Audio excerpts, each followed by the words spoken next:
À la Tour de la Dent, considérée comme le centre des magiciens talentueux, un événement horrifique sans précédent est en train de se produire.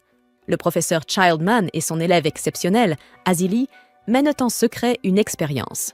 Cependant, le résultat leur échappe totalement lorsqu'une force mystique affecte Azili, transformant son corps en une créature étrange. Des bruits terrifiants résonnent de partout, attirant immédiatement l'attention des magiciens alentours qui se préparent à utiliser leur magie pour détruire cette créature étrange. Un jeune homme aux cheveux en bataille, Kryllen Silo, se précipite pour intervenir à cause de sa relation proche avec Azili. Il ne peut permettre à quiconque de lui faire du mal. Son hésitation et ses sentiments personnels poussent Kryllen Silo à commettre une grave erreur. La créature profite du chaos pour s'échapper de la tour, disparaissant dans la nuit, au fil du temps. 5 ans après cet événement douloureux, Kryllen Silo n'est plus un étudiant de la Tour de la Dent. Il abandonne son ancien nom et se fait appeler orphelin, comme un moyen d'enterrer son passé. Désormais, orphelin erre de ville en ville, travaillant comme magicien indépendant pour subvenir à ses besoins. Toutefois, la vie n'est pas facile pour lui. Un jour, il a prêté de l'argent à 2 enfants pauvres, mais malgré ses efforts pour le récupérer, l'argent ne lui a jamais été rendu. Dans un petit restaurant situé en périphérie, Orphelin savoure un dîner simple, comme à son habitude après une longue journée épuisante. Tandis qu'il sirote sa boisson, un jeune serveur prend soudain la parole, les yeux brillants de curiosité. Avait-il autrefois fait partie de l'Académie de la Tour de la Dent ? Cette question pousse Orphelin à s'interrompre un instant, et bien qu'il ne veuille pas l'admettre, l'insigne usé sur son manteau dit tout. À cette époque, toute personne diplômée de la Tour de la Dent était hautement respectée, car c'était le seul endroit où l'on formait des magiciens au pouvoir supérieur. L'insigne de l'Académie est un symbole de puissance que même les individus les plus audacieux regarderaient avec prudence. Le lendemain, alors qu'Orphelin retourne à la maison délabrée où il vit, les 2 enfants à qui il avait prêté de l'argent apparaissent soudain. Leur excitation est visible sur leur visage, comme s'ils apportaient une nouvelle importante. Ils parlent avec enthousiasme d'un grand plan plein de potentiel, un stratagème qui pourrait rapporter une somme d'argent considérable. Si tout se passe bien, les problèmes financiers d'Orphelin pourraient être résolus immédiatement. Les promesses des enfants semblent si simples qu'elles en deviennent suspectes. Malgré ses doutes, Orphelin décide de tenter sa chance, pensant que les choses ne sont peut-être pas aussi mauvaises qu'il le redoute. Pourtant, la dure réalité est bien différente de ce qu'on lui avait décrit. Tous les 3 tombent rapidement dans un plan bancal, rejoignant une organisation frauduleuse de marketing à paliers multiples afin de tromper une famille noble et prestigieuse de la ville. Dès le début, les choses sont manifestement évidentes, car les 2 enfants ne cessent de vanter des produits étranges, essayant de convaincre les clients avec des paroles fleuries mais creuses, ce qui pourrait amener n'importe quelle personne, un tant soit peu lucide, à percevoir la supercherie. La famille noble, peu facile à duper, commence rapidement à se méfier des actions douteuses du trio. Elle informe discrètement les forces de sécurité, prévoyant d'arrêter tout le groupe dès que les choses iront trop loin. Au cours de cette situation tendue, Cléo, la plus jeune fille de la famille, découvre accidentellement une vérité choquante. Lorsque son regard se pose sur l'insigne usé qu'Orphelin garde sur lui, des souvenirs d'il y a de nombreuses années refont soudain surface. Cette année-là, un puissant mage était apparu dans leur demeure, laissant derrière lui une épée maudite avec la demande de garder le secret. Les récits de Cléo et les détails épars qu'Orphelin observe finissent peu à peu par s'assembler pour former une image claire. Il n'a pas besoin de réfléchir longtemps pour deviner l'identité de la personne qui avait confié à la famille noble l'épée maudite. C'était nul autre que le professeur Childman, l'un des mages les plus influents de sa vie. Cette révélation cause une vive inquiétude à Orphelin, car tout semble tourner autour du passé qu'il tente d'oublier, tandis que l'atmosphère s'alourdit de tension. Soudain, une forte explosion retentit dans la maison voisine. Le vacarme assourdissant secoue tout le quartier, surprenant tout le monde. Un instinct naît en Orphelin, non pas de peur, mais de protection envers les autres. Il se précipite vers la source de l'explosion. Dans le cœur d'Orphelin, l'élan de protéger les autres l'emporte sur la peur de la menace inconnue. La grande porte de la maison, brisée par l'explosion, est entr'ouverte, révélant une scène qui laisse tout le monde sans voix. Au milieu des décombres, une créature gigantesque apparaît. Avec son corps massif et ses ailes en lambeaux, elle dégage une pression terrifiante. Il suffit à Orphelin d'un bref regard pour comprendre qu'il ne s'agit pas d'un dragon ordinaire, mais d'Azélie. Orphelin se tient devant la créature gigantesque, les yeux emplis de détermination, sans pouvoir dissimuler sa douleur. Il élève la voix, utilisant les mots les plus sincères pour atteindre la part humaine restante en Azélie. Mais tous ses efforts s'avèrent vains. Le monstre ne montre aucun signe d'écoute, ses yeux glacés ne reflétant que folie et instinct de destruction. En un éclair, un jet de flamme jaillit de la gueule du monstre en direction d'Orphelin. Il recule rapidement, tentant d'esquiver, mais la chaleur intense et la fumée tourbillonnante rendent tout flou. Dans ce moment de chaos, Azélie, sous sa forme monstrueuse, bondit avec une morsure puissante, s'emparant de l'épée maudite, l'objet longtemps conservé par la famille noble, puis s'enfuit en direction de la forêt dense. Dehors, l'équipe d'élite des magiciens, qui était restée en embuscade, est entièrement prête à agir. Elle a été envoyée pour s'assurer que la créature ne puisse plus causer de dégâts. Lorsque le monstre sort du bâtiment, de puissantes attaques magiques sont immédiatement lancées. Les lumières éclatantes des sorts illuminent la nuit. Cependant, alors que les attaques sont sur le point d'atteindre leur cible, Orphelin se précipite soudain dans la mêlée, utilisant toute sa force pour neutraliser la magie. Tout s'arrête, sous les yeux stupéfaits des témoins. Son acte audacieux ne sauve pas seulement Azélie d'une mort imminente, mais ouvre également la voie à sa disparition dans l'ombre, échappant à l'encerclement de l'équipe de mages. Le souvenir d'il y a 5 ans persiste encore dans l'esprit d'Orphelin, telle une blessure qui refuse de cicatriser. À cette époque, Maître Childman dirigeait un groupe de jeunes apprentis prometteurs. Tous possédaient un pouvoir latent incroyablement puissant. Parmi eux, Azélie se distinguait le plus. Une fille au talent exceptionnel, connue sous le nom de sorcière chaotique en raison de sa puissance hors du commun. Chaque fois qu'Azélie participait à des combats d'entraînement avec un maître, les échos des affrontements faisaient non seulement trembler la salle, mais provoquaient parfois de légères secousses à travers toute la tour. Le groupe d'apprentis du maître Childman n'était pas seulement impressionnant par ses capacités, mais aussi par la force de ses liens. Ils étaient tous orphelins, mais cela ne les rendait pas malheureux. Au contraire, les jours passés ensemble à la tour de la dent comptaient parmi les rares moments de bonheur véritable. Ils se considéraient comme une famille, partageant leur joie, toujours prêts à se protéger mutuellement du danger. Malgré les épreuves de la vie, ils comptaient les uns sur les autres pour surmonter tous les obstacles. Cependant, ce bonheur éphémère ne dura pas éternellement. Un terrible événement s'abattit sur eux, brisant tout ce qu'ils chérissaient. Lorsque Azélie se transforma en monstre et s'échappa de la tour de la dent, le conseil de l'Académie prit rapidement une décision calculée. Pour protéger sa réputation et son autorité, il déclara au monde extérieur qu'Azélie était morte dans un accident de laboratoire. Cette annonce n'était pas seulement un mensonge, mais aussi un refus total d'assumer la responsabilité de l'une de leurs étudiantes les plus brillantes. La tour de la dent, qui s'était toujours enorgueillie de ses idéaux élevés et de son intégrité, utilisait désormais un masque de fausseté pour dissimuler une vérité terrifiante. Orphelin, qui considérait Azélie non seulement comme une sœur, mais aussi comme la personne en qui il avait le plus confiance, ne pouvait accepter cette tromperie. Il demanda sans relâche aux professeurs et aux mages de haut rang de l'Académie d'organiser une mission de recherche, dans l'espoir de ramener Azélie. Malgré ses supplications sincères, toutes ces demandes furent ignorées. On trouva 1000 raisons pour justifier cette indifférence, arguant que préserver l'image de l'Académie était plus important que de sauver une élève ayant perdu le contrôle. Après avoir été rejeté à maintes reprises, Orphelin sentit que sa loyauté envers la tour de la dent s'était éteinte. Il ne reconnaissait plus cet endroit qui, autrefois, avait été son second foyer. Un lieu qui, autrefois, avait offert espoir et sens à sa vie. D'un geste résolu, il abandonna non seulement l'Académie, mais aussi le nom de Cry-Lancelot, un surnom désormais associé à un passé douloureux. De retour à la réalité, Orphelin fut surpris de recevoir une offre directe de Maître Childman. Le mage respecté, symbole de force et de sagesse à la tour de la dent, lui demanda d'accomplir une mission cruciale, éliminer le monstre que l'Académie et la communauté magique considéraient comme une menace majeure.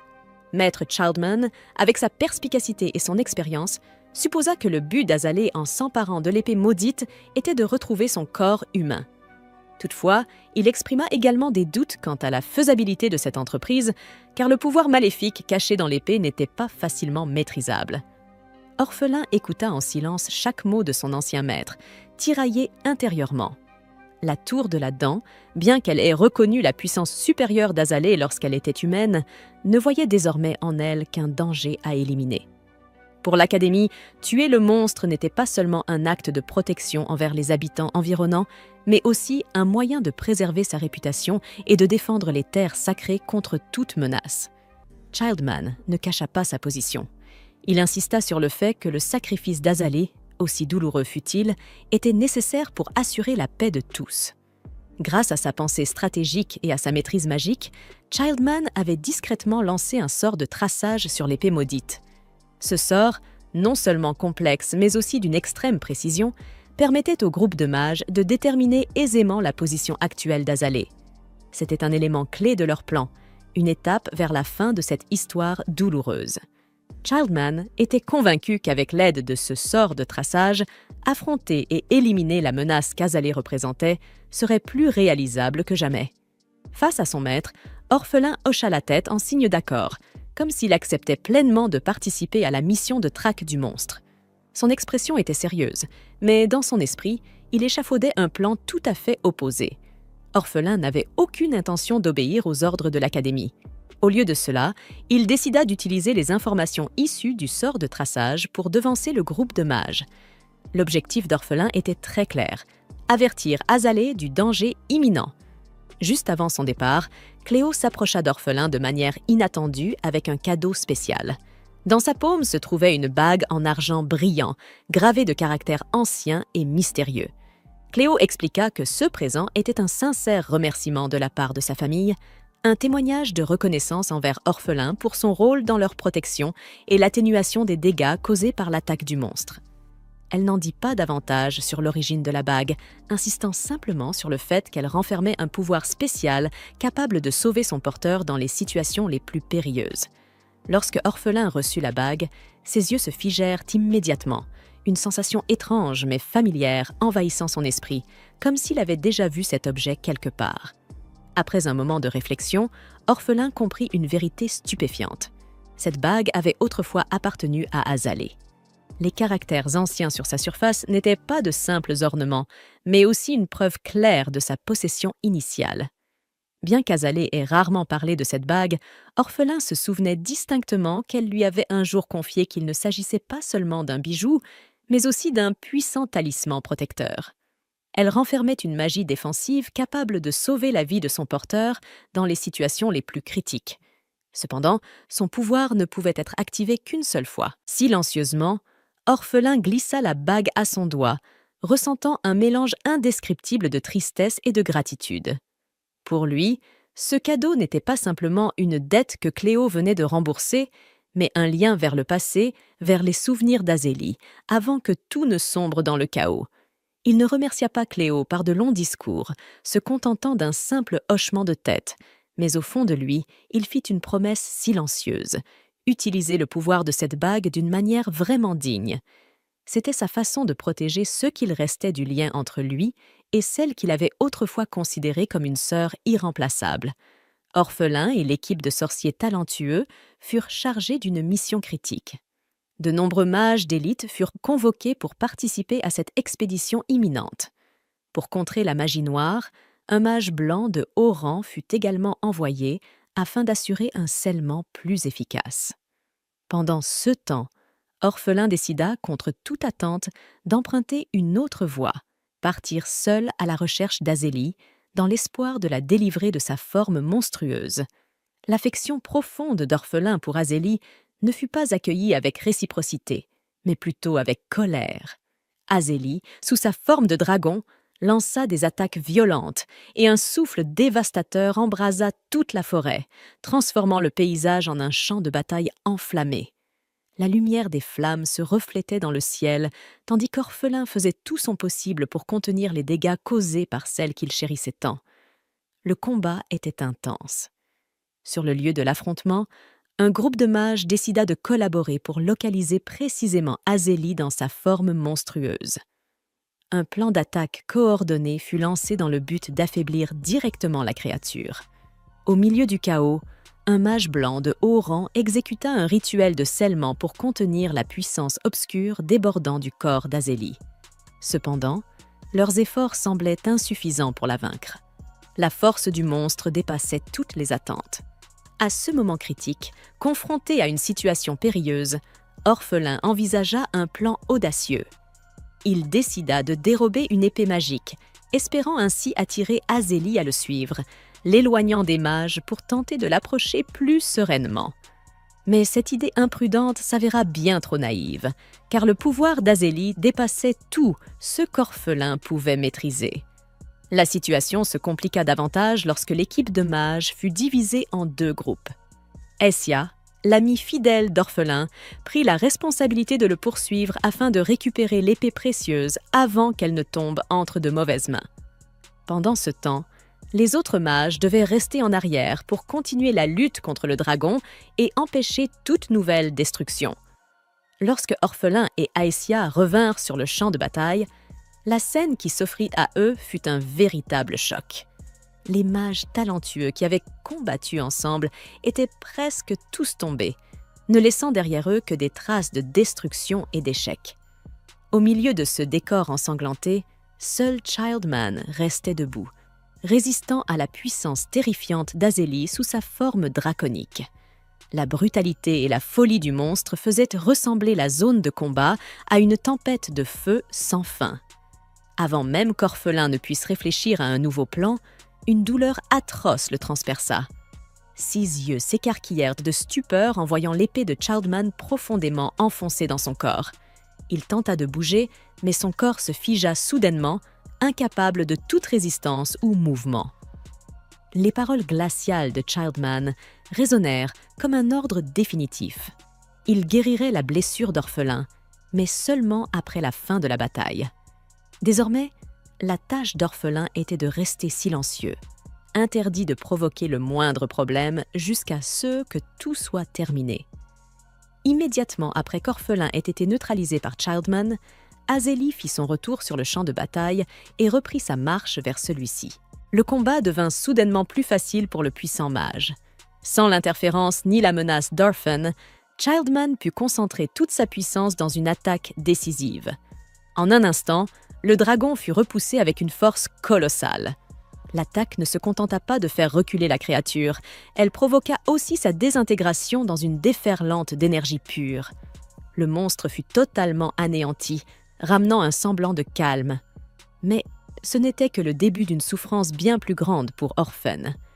Un profond regret se peignit sur son visage, ses yeux débordant de douleur en apercevant sa sœur étendue sur le sol, inerte. Tous les souvenirs d'Azélie, celle qu'il avait tenté de sauver contre vent et marée, semblaient s'être effacés dans la fureur de la créature. Alors que le silence s'installait, Orphan entendit soudain un son faible émanant du cadavre du dragon. C'étaient les derniers mots d'Azélie, un souffle d'espoir fragile dans ce moment de désespoir. Et ces mots troublèrent profondément Orphan, lui laissant penser que tout n'était peut-être pas terminé. Le lendemain, Orphan se rendit chez Childman, tiraillé par des émotions contradictoires. Les dernières paroles qu'il avait entendues la veille avaient révélé un secret bouleversant. L'âme enfermée dans le corps du monstre n'était pas celle d'Azélie. En vérité, la véritable Azélie était toujours en vie, mais dans une situation que nul n'aurait pu imaginer. Elle avait échangé son âme avec celle de Childman et habitait désormais le corps de son ancien maître. Cet échange d'âmes, d'une complexité extrême, cachait également des intentions bien plus sombres.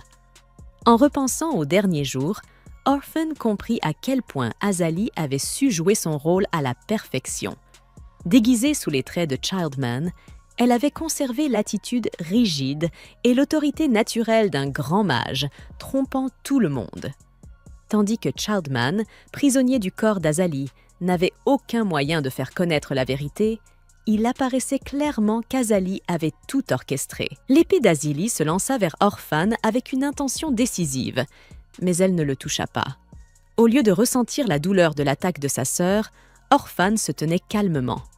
Cela était grâce à une ancienne bague gravée de symboles anciens qu'il avait avalée plus tôt. Le pouvoir de cette bague créa une couche protectrice invisible qui le protégea du coup mortel, lui permettant de contre-attaquer rapidement. Une contre-attaque puissante de sa part se dirigea vers Azili. À cet instant, Orphan se rendit compte que la victoire ou la défaite dans ce combat n'importait pas vraiment. Son esprit n'était pas obsédé par la destruction d'Azili, mais par un désir de la sauver, de l'aider à revenir. Orphan ne voulait pas pousser Azili dans un coin sans échappatoire. Son but n'était pas de la tuer, mais de la libérer, de sauver la sœur qu'il avait jadis aimée, de l'obscurité et de la folie qui avaient envahi son esprit. Orphan s'arrêta et regarda profondément dans les yeux d'Azili. Il parla d'une voix calme mais ferme, déclarant que les enfants n'avaient jamais eu l'intention de tuer le dragon. Leur professeur, bien qu'étant un magicien puissant et respecté, avait choisi de monter sur le champ de bataille non pas pour détruire, mais pour trouver un moyen de sauver Azili, de l'aider à redevenir humaine. Ce que les enfants voulaient, c'était un dénouement pacifique où personne n'aurait à mourir.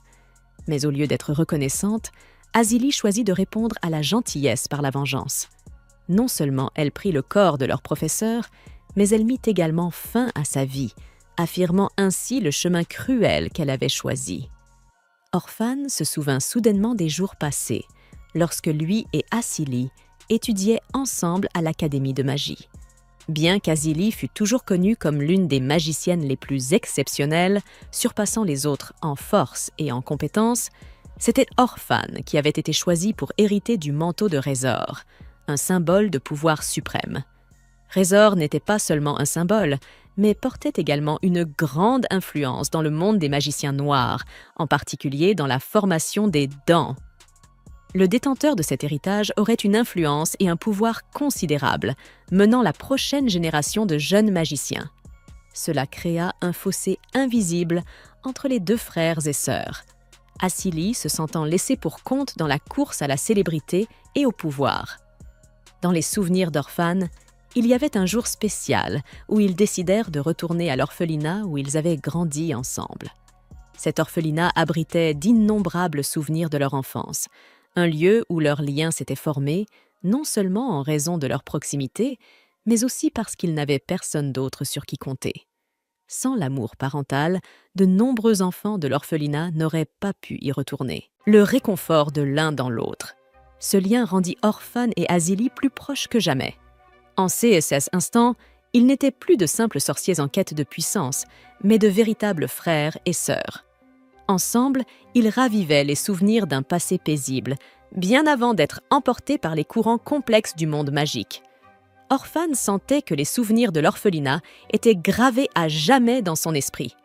C'étaient ces rares moments où lui et Azili n'étaient pas accablés par la célébrité ou les responsabilités.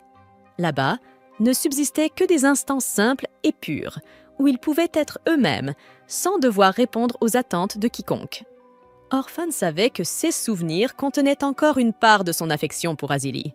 Malgré tous les crimes qu'elle avait pu commettre par la suite, il ne parvenait pas à les effacer. Sur le chemin du retour vers l'Académie de magie, après avoir visité l'orphelinat, Orphan remarqua quelque chose d'étrange. Azili avait soudainement disparu, sans laisser la moindre trace. L'inquiétude s'insinua dans son cœur, et Orphan entama immédiatement son périple pour la retrouver, espérant revoir sa sœur au plus vite.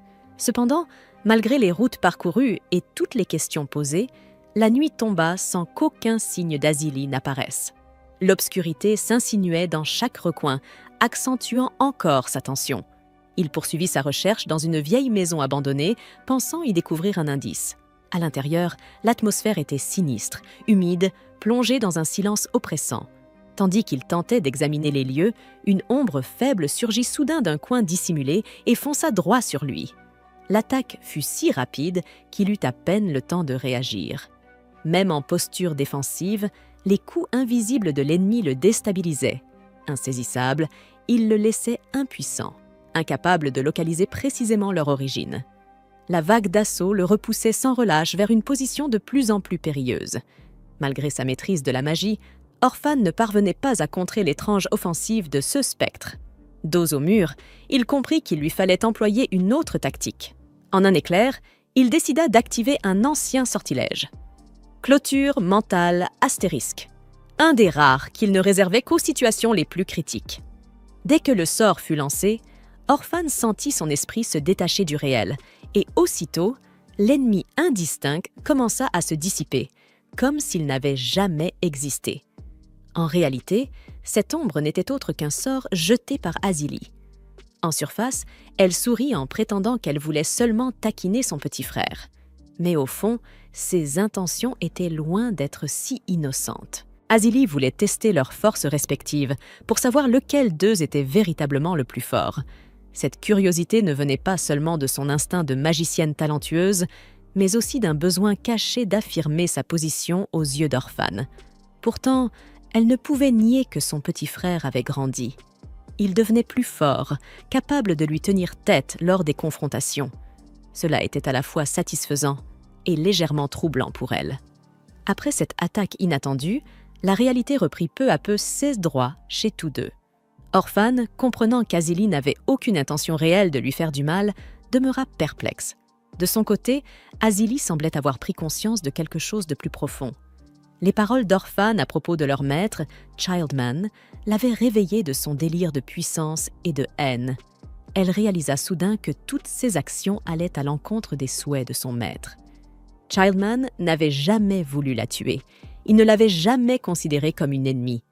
Au contraire, il était prêt à se sacrifier non seulement pour la sauver, mais aussi pour la ramener sur le droit chemin. Cette vérité frappa Azili en plein cœur, éveillant en elle un profond remords.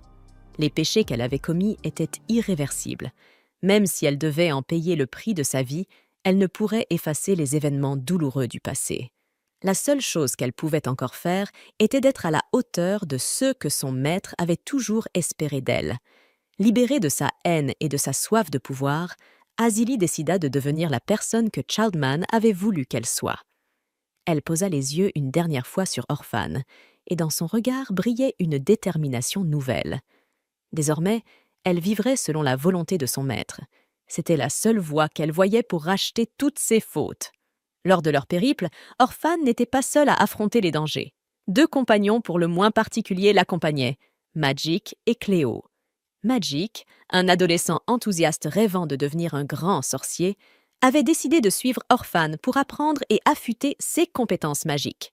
Toutefois, son ardeur causait souvent bien des ennuis à Orphan, car Magic manquait encore d'expérience dans le contrôle de ses pouvoirs. Cléo, quant à elle, était une jeune fille aux motivations tout autres. Ce n'était ni l'envie de maîtriser la magie, ni la quête de savoir qui la poussait à les suivre. Simplement, l'ennui du quotidien l'avait poussée à chercher une aventure palpitante. Son caractère espiègle et vif donnait souvent lieu à des situations des plus cocasses. Orphan savait pertinemment que, même s'il tentait de les renvoyer, ni l'un ni l'autre ne céderait facilement. Alors, plutôt que de s'éterniser dans des disputes inutiles, il accepta à contre-cœur leur compagnie, du moins pour les jours à venir. Même s'il s'en agaçait parfois, il comprenait désormais qu'ils étaient devenus une partie indispensable de son voyage. Leur prochaine destination était la terre de Tarframe, un lieu ancien et empli de mystères. Tarframe, célèbre pour sa beauté intacte, abritait aussi la prestigieuse Académie de la Griffe, qui avait formé nombre des sorciers les plus puissants, dont Orphan et Azili eux-mêmes. Tarframe éveillait non seulement des souvenirs du passé, mais Tarframe ouvrait également la porte à de nombreux mystères et défis à venir. Le trio avançait lentement sur le chemin menant à Tarframe, chacun perdu dans ses propres pensées. Magic débordait d'enthousiasme, impatient d'acquérir de nouvelles connaissances. Cléo, quant à elle, savourait avec insouciance cette liberté retrouvée. Orphan, en revanche, gardait un regard lointain. Il savait que ce voyage ne se résumerait pas à la simple traversée d'une terre nouvelle. Il risquait fort d'y affronter des secrets enfouis du passé, ainsi que des vérités inéluctables. Pour éviter d'attirer l'attention, Orphan prit la décision de contourner les routes principales, évitant soigneusement les postes de garde disséminés dans la région. Il savait que ces garnisons forestières pouvaient signaler la présence d'un mage à l'église, une organisation dont l'animosité envers les mages ne faisait aucun doute. L'Église, avec son autorité étendue, considérait la magie comme une menace directe à sa foi et à son pouvoir. Ainsi, Orphan préférait éviter tout affrontement inutile, conscient que le moindre conflit avec l'Église ne ferait qu'entraîner des complications périlleuses. À la tombée de la nuit, un nouveau problème surgit. Leurs provisions touchaient à leur fin.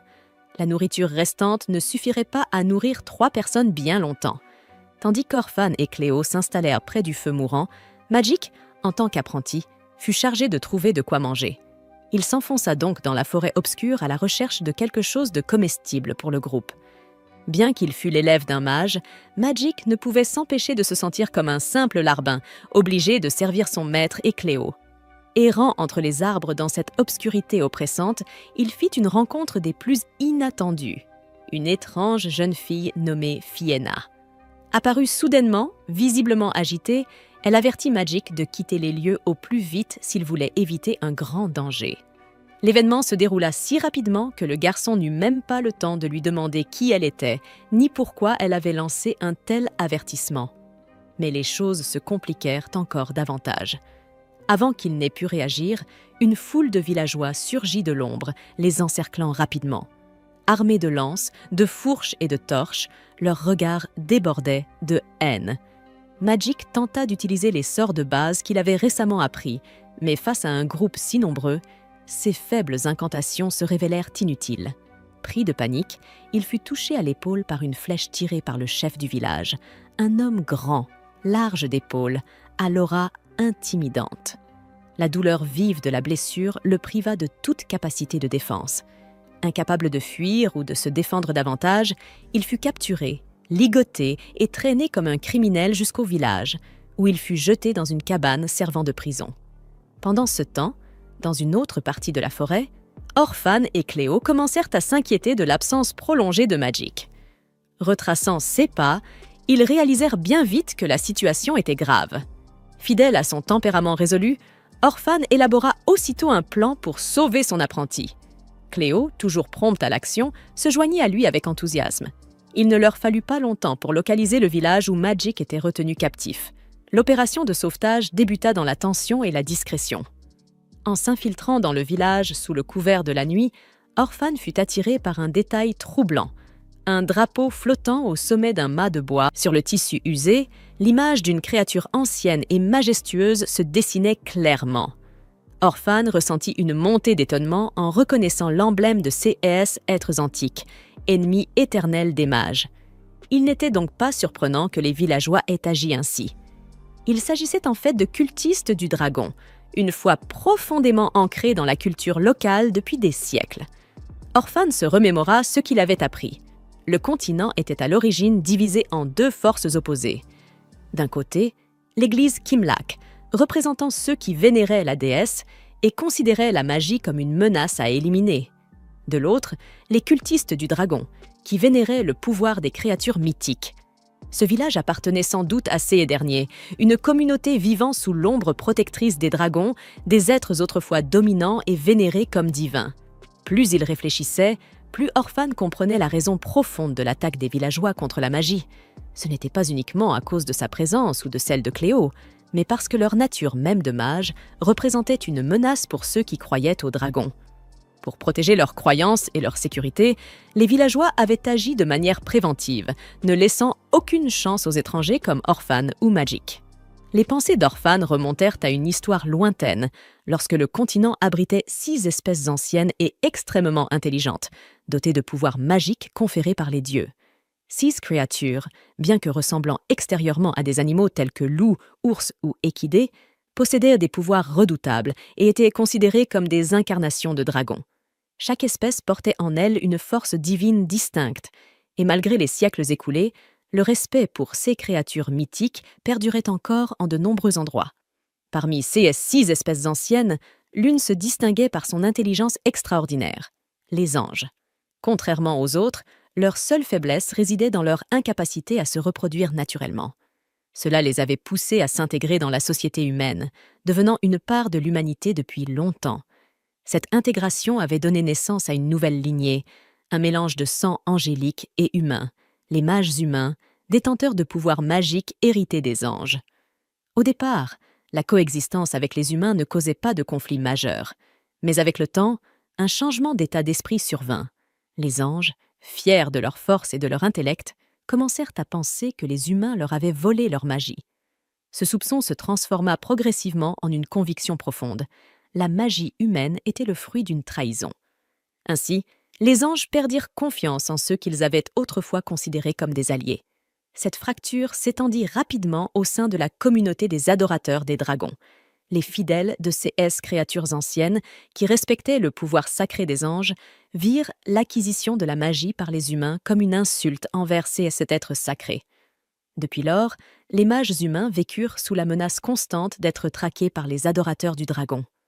L'échange au sein de l'équipe de sauvetage fut soudainement interrompu par un bruit fort. Les villageois, les ayant découverts, les encerclèrent rapidement, armes en main, ne laissant aucun échappatoire sans affrontement. Cette fois, les nombreuses armes à feu détenues par les villageois ne laissèrent à Orphan aucun répit pour préparer ses sorts. Il fut contraint de mobiliser toutes ses forces pour échapper à l'encerclement, cherchant un abri où se cacher avant de songer à ses prochaines actions. Mais même fuir n'était pas une tâche aisée. Les assaillants resserrèrent leur étau, acculant Orphan et ses compagnons dans un coin étroit. Et comme si cela ne suffisait pas, une créature gigantesque, connue sous le nom de dragon des profondeurs, apparut soudain à ses côtés. Ce dragon colossal ne recourut pas à la violence physique. À la place, il attaqua l'esprit d'Orphan. Des images chaotiques, une douleur intense, des visions confuses affluèrent comme une tempête dans son esprit. Un sentiment accablant de perte de contrôle se répandit dans tout son corps, l'empêchant totalement de lancer le moindre sort. Tous les villageois étaient de fervents adeptes du dragon des profondeurs, obéissant à un ensemble d'instructions strictes émanant de cette créature antique. Parmi eux, Fienna jouait un rôle central, non seulement comme villageoise, mais aussi en tant que seule nonne capable de transmettre directement les messages du dragon. Sa mission ne se limitait pas à relayer les ordres. Elle était également garante de l'harmonie entre la créature mythique et ses fidèles. Mais ce qui distinguait Fienna des autres, c'était son absence de haine envers les mages. Alors que la communauté dans laquelle elle vivait méprisait les mages au point de les traquer, elle restait calme, compatissante et juste. La preuve la plus évidente de cela fut le jour où elle avertit Magik d'un danger imminent. Durant toute la période où Magik fut capturé et emprisonné dans le village, Fienna ne manifesta ni cruauté ni animosité envers lui. Au contraire, elle le traita avec bienveillance, comme un véritable ami. Elle lui fournit nourriture et abri temporaire, et partagea avec lui sa vision de la mission qu'elle poursuivait. Mais Magik ne pouvait s'empêcher de s'inquiéter pour Fienna. Il craignait que cette jeune nonne honnête et généreuse ne soit exploitée par le vieux chef du village, un homme rusé, puissant et manipulateur, à des fins obscures. Il tenta de convaincre Fienna de fuir avec lui. Il pensait qu'en s'échappant ensemble, ils auraient une chance d'échapper au complot des adorateurs du dragon des profondeurs, surtout à l'influence sinistre du chef du village qui semblait tout contrôler depuis l'ombre. Pourtant, à la précipitation inquiète de Magik, Fienna répondit avec calme et fermeté. Elle lui adressa un sourire triste, puis secoua doucement la tête, refusant Magik, de son côté, garder l'espoir que son maître, Orphan, viendrait bientôt le sauver de cette situation difficile. Il avait une grande confiance en ses capacités. Mais ce qu'il ignorait, c'est qu'au même moment, Orphan était lui aussi emprisonné dans les sombres cachots du village. Magik était donc loin de se douter de la gravité réelle de la situation. Pendant ce temps, se sentant chanceux grâce à l'aide de Fienna, l'esprit d'Orphan n'avait pas été endommagé après l'attaque du dragon des profondeurs. Elle l'avait soigné, lui redonnant assez de force pour affronter les dangers à venir. Mais alors que la situation semblait se calmer, Orphan sentit une perturbation imminente. À cet instant, Selua, l'une des nombreuses figures suspectes du village, apparut, se précipitant vers le donjon avec un regard d'enquêteur. N'ayant pas d'autre choix, Orphan se prépara à protéger férocement ses compagnons. Non seulement Magik et Fienna, mais aussi les autres qu'il avait juré de défendre. Dans ce face-à-face tendu, Selua dégaina soudain une épée de verre scintillante qui captait la lumière des torches dans l'obscurité du donjon. Ce n'était pas une arme ordinaire, mais un symbole de l'église Kimlak, révélant que Selua n'était pas qu'un simple villageois. C'était un espion infiltré par l'église, chargé d'assassiner le chef du village, le leader du culte dragoniaque et une figure puissante de la région. Le combat tourna de manière inattendue. Alors que Selua se concentrait à combattre Orphan, Cléo s'approcha silencieusement par derrière et porta un coup précis avec son bâton en bois, assommant l'espion avant qu'il ne puisse réagir. Cette intervention soudaine mit fin au combat, laissant tout le monde stupéfait. Une fois le calme revenu, Fienna partagea ce qu'elle savait de l'histoire sombre du village. Elle raconta un homme nommé MacDougall qui avait jadis introduit de nouveaux outils de guerre au village, persuadant les habitants de fabriquer des armes pour se protéger des menaces venues de l'extérieur de la forêt. Au départ, les villageois avaient accepté pour leur propre sécurité, mais les ambitions de MacDougall grandirent rapidement. Il ne voulait pas seulement défendre, mais aussi étendre son influence, allant jusqu'à planifier de s'emparer des villages voisins. La puissance de ses armes à feu et la peur qu'il inspirait firent de MacDougall une force imparable dans la région. Derrière tout cela, il préparait un plan dangereux. D'après les informations partagées par Fienna, le véritable objectif de MacDougall était le cœur des terres sacrées, un lieu que l'on disait abriter une puissance ancienne et mystérieuse, protégée depuis la nuit des temps par des dragons et autres êtres primordiaux. Sa soif de pouvoir dépassait de loin le simple contrôle du village. Il cherchait à manipuler des forces que même les mages les plus téméraires n'osaient approcher. De telles ambitions ne pouvaient mener qu'à la ruine, non seulement pour les villageois, mais pour toute la région. Si MacDougall parvenait à franchir les défenses du cœur de la forêt, le dragon des profondeurs, gardien sacré et divinité de Céester, s'éveillerait inévitablement dans une colère destructrice. Les conséquences seraient catastrophiques. Le village serait consumé par un feu divin, et nul, pas même les plus fervents croyants, ne seraient épargnés par les conséquences de l'avidité de leur chef. Consciente de la gravité de la menace, Fienna supplia Orphan, Magic et Cléo de fuir tant qu'il en était encore temps. Les minutes étaient comptées, et une fois le dragon des profondeurs réveillé, plus rien ne pourrait contenir sa fureur. Pourtant, malgré ses avertissements, Fienna refusa de partir. Sa décision était prise. En tant que seule nonne capable de communiquer avec le dragon des profondeurs, elle considérait qu'il était de son devoir sacré de rester et de tenter d'apaiser la rage de l'antique créature. Elle portait ce fardeau seule, convaincue que telle avait toujours été sa destinée. Touchée par son courage, mais déterminée à s'attaquer à la racine du mal, Orphan se précipita vers la chambre du chef du village. La lourde porte en bois grinça en s'ouvrant, révélant MacDougall assis seul dans une pièce faiblement éclairée, entouré des ombres de ses propres machinations. Les yeux d'Orphan se plissèrent. Sans perdre de temps en salutations, il exigea des réponses. Pourquoi le village avait-il été plongé dans la peur et le sang? Pourquoi MacDougall avait-il voulu perturber le cœur même de la forêt, au risque d'anéantir tout ce qui vivait autour? Mais le vieux chef ne montra aucune peur. Sa voix était calme, son attitude étrangement sereine. Il affirma que ses actes n'étaient pas motivés par la folie, mais par une nécessité pressante. L'église Kimlac, avec sa vaste influence et sa soif de pouvoir impitoyable, opprimait la région depuis bien trop longtemps.